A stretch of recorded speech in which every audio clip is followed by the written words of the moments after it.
India versus Bangladesh మధ్య జరుగుతున్న T20 సిరీస్లో భాగంగా మొట్టమొదటి టీ20లో టీమిండియా సూర్యకుమార్ యాదవ్ కెప్టెన్సీలో అద్భుతమైన విజయాన్ని అయితే నమోదు చేసుకున్నారు. అయితే ఈ మ్యాచ్లో ముందుగా బ్యాటింగ్ చేసిన బంగ్లాదేశ్ 127 పరుగులకు ఆల్అవుట్ అవ్వగా అటు టీమిండియా 11.5 ఓవర్స్లోనే మ్యాచ్ని అయితే ఫినిష్ చేశారు. ఇక ముఖ్యంగా ఈ మ్యాచ్లో హార్దిక్ పాండ్యా అద్భుతమైన నాక్ ఆడాడు.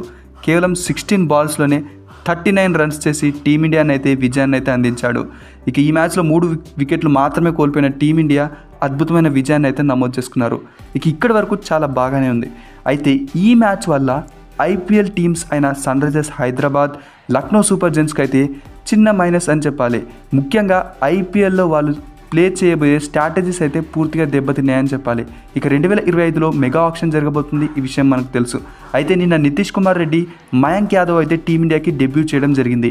ఇక దీంతో వాళ్ళు నెక్స్ట్ ఐపీఎల్కి అన్క్యాప్డ్ ప్లేయర్స్గా అయితే పరిగణించడం జరగదు. ఇక దీంతో వీళ్ళని రీటైన్ చేసుకోవాలనుకుంటే మినిమం 11 crores పెట్టి అయితే రీటైన్ చేసుకోవాల్సి ఉంటుంది.